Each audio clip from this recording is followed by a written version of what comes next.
Hello everybody, thank you for watching Drinking with Nerds. I'm Don, and this is Bar Shots.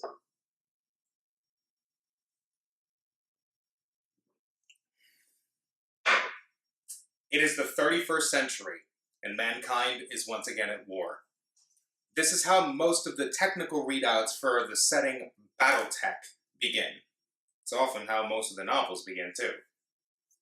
Battletech has been one of my favorite science fiction settings ever since I was first introduced to it. Some of you may know it through the Mech Warrior series of video games, or if you're really old-fashioned, Mech Commander like me. Battletech, to me at least, is very unique in a science fiction setting because it focuses primarily on technologies that we, possibly, may be able to achieve in our future. And while the setting is certainly within the 31st century, many aspects to it are very anachronistic. In brief, and I'm being very brief about this, the setting diverges from our timeline once we discover an ability to jump from one star system to another. From there, we spread out across the stars as quickly as we possibly can, colonizing every single planet we can get our hands on. However, like all good things, eventually this comes to an end. The government back on Earth becomes dictatorial, tyrannical. Other parts of the galaxy want to start breaking away. This eventually leads into a long-spanning series of civil wars called the Succession Wars. We have regressed back into feudalism. Neo-feudalism, as it's called within the setting. The 5 main factions within the Battletech universe are ruled by kings or queens, daimyo or coordinators in the case of House Liao.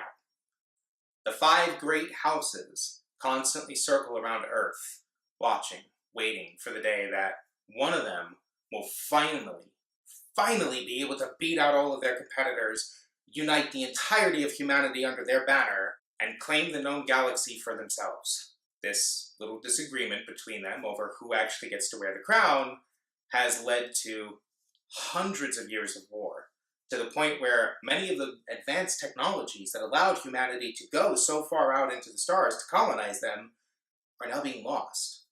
Unrestricted warfare destroyed advancements we cannot replace. The humans of the 31st century don't really quite understand a lot of the technologies that help them get to where they are.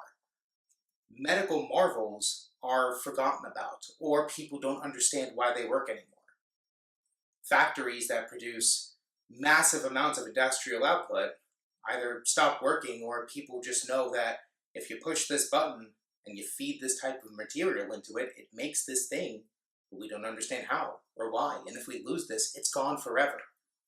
Because of this, the 5 great houses have placed limits on war, the Ares conventions, that make it where certain areas are just off limits to attack. You can no longer destroy the vital jump ships that make interstellar travel possible.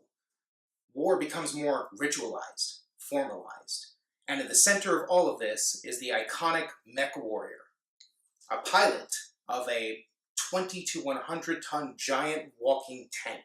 The Mech Warrior is akin to the modern knight within the setting of Battletech. Their mechs are passed down through generations. Your great-grandfather may have piloted the Victor that now you do. Because of this, pilots are seen as invaluable, including the machines that they own.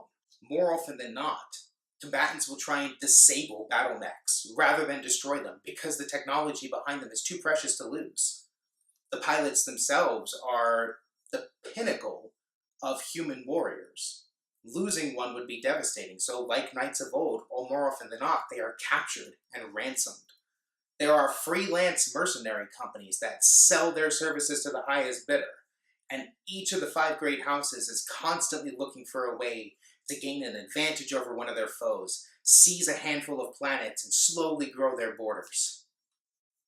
For some of you, I understand that this sounds maybe a bit like the conflicts within a certain fantasy novel that deals with a snowy wall and dragons, but I assure you this came out long before George R.R. Martin ever sat down to write.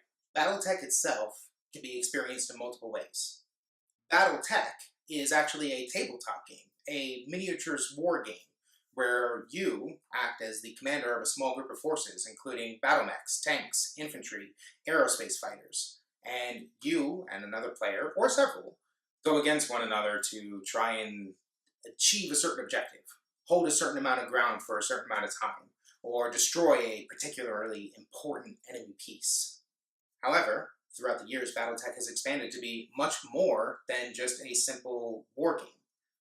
There is, of course, the video game series, Mech Warrior, which, as of the moment of this filming, we are getting Mech Warrior 5 Mercenaries, where you get to lead your own mercenary company of badass mech warriors who are going to go out into the galaxy, earn those sea bills, and take down a couple of those house snobs while you're at it. There's also the Mech Commander series, which we haven't gotten a new one in quite a while, but was much more akin to the tabletop game. You led a small squad of battle mechs that you, from an eagle eye view, got to command and give them orders, and got to act as an officer in charge of this unit.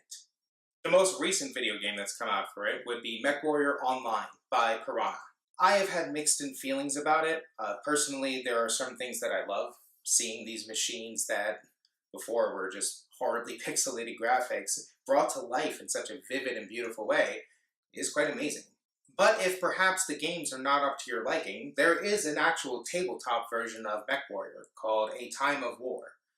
I personally don't particularly enjoy it, but as far as diving into the setting, it does a wonderful job making you feel like an actual person within the inner sphere of planets, and giving you all the tools necessary to create your own lance with your friends, and play out your own adventures, going up against the Federated Suns or House Karita.